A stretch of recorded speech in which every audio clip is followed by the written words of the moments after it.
What is up, YouTube? And welcome to episode 46 of the Chaos Daily. Right, let's see if I can make today a little bit longer for you guys. Been really short the last couple of days, like 2-3 minute long episodes. It's just no good. It's no good. Not good enough. Let's have a chat about what I've been doing. I've been printing. Now, to say I've been printing is a bit stupid because the printer's been printing and I've been waiting for the printer. Each print takes roughly 20 hours on average, so there's a lot of downtime in between. Like I said, I've been working on stuff for the curing station, like you saw in the last episode, but that doesn't cover all the hours of the day. So the rest of the time, I did a lot of research. I do all the time. I do a lot of research. I spend a lot of time just online reading white papers, like literally reading scientific documents on stuff to try and understand the fundamental principles of resin printing and how resin works and how UV resin works and all of these sort of things and the differences between and honestly there's so very little information out there that is relevant to this particular type of resin and the way we use it.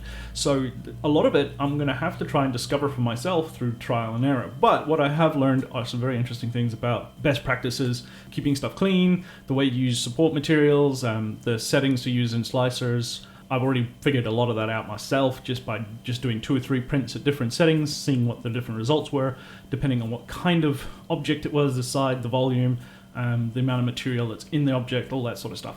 It all plays into it, so when people come into Discord and ask a question, oh, I'm using this setting, then I'm like, okay, yeah, that's a bit low. Try this setting, see if it works. And it's working so far, so I'm happy with that. Like, I'd spend a lot of time on that. And teaching people about stuff that I've been learning about helps me learn about that stuff more as well, because I'm always second-guessing myself. I'm very insecure. So I go and I double-check and I do research again and, relearn stuff. I also go through my STL files for the stuff that I'm printing. I've discovered a couple of issues with the way that I was clumping everything closer together to try and center it on the build plate, because I've got this feeling that if you put stuff all once lopsided on the build plate, when it starts pulling, it could jerk the build plate off level, and the stuff on the other side could suffer from it and you get wonky prints.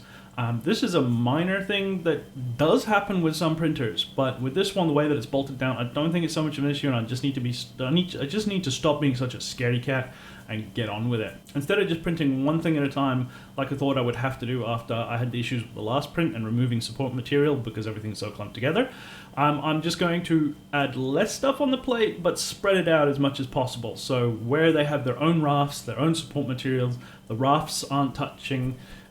You keep everything separate so that when you go to take it out and you go to remove each thing from its raft and its support material, you're not pressing against or pushing or twisting other parts that could potentially break, which is what happened with a couple of the pieces in my last print where I had a whole bunch of stuff on the bed. So lesson learned, don't clump stuff together, it's bad. Here with me thinking I'm trying to be space efficient, I ended up just making life harder for myself. Because I am so far along now in with the Albatross, I've got the nose of the fuselage, the tail of the fuselage.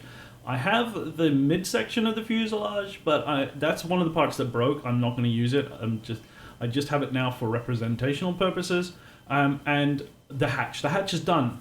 And I'm going to show you here, this is some clips of me putting the hatch sections together. And oh my god, look at this. I am literally twisting the hell out of this thing, bending it and just changing its shape to try and show you how durable this resin is.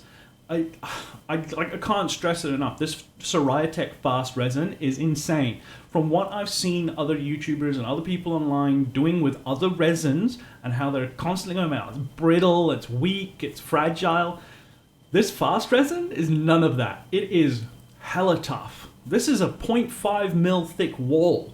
Like, this skin is 0.5 mil thick and I'm doing this with it. And it's not snapping, breaking or anything. I'm banging it on the desk to just nothing. It's not fragile. It's amazing. More people should be using Siriya Tech Fast. It's amazing. Do it. Get some. It's cheap too. Anyways, rant over. So this is going to be the new Albatross build video, which is coming out in a week or two. I just have to print more stuff, do some more stuff, and I need to get a forum post up on Flight Test forums because I haven't done that yet for this plane. I've done it for the Draco and I've done it for the Long Easy, neither of which are going to get finished because the Long Easy's FMS EDF is delayed again. I was talking to support yesterday about that, and it's going to be another 1 to 2 weeks before they even get it out of the factory. So I have no idea whether I'm even going to get that EDF motor or not to get the measurements to finish that design. It's in limbo. And the Draco, well, we know why the Draco is not getting work done, because I need more experience. I am not ready to tackle that plane. It is, I bit off more than I can chew. So, yeah, look forward to the Albatross video that's coming out in a couple of weeks. A week. I'll try and get it out in a week. We'll see how we go with printing. I still got to do some stuff with the wings. I'm not happy with the wings yet. But yeah, we'll see how that goes. As always, make sure you hit the like button. Make sure you subscribe if you're not. Go check out my Patreon if you can. It's super helpful. I've been Chaos, and until next time, expect the unexpected. And I will see you guys later. And a special thank you to all my patrons that help support the channel. If you would also like to support the channel, there's a link in the description.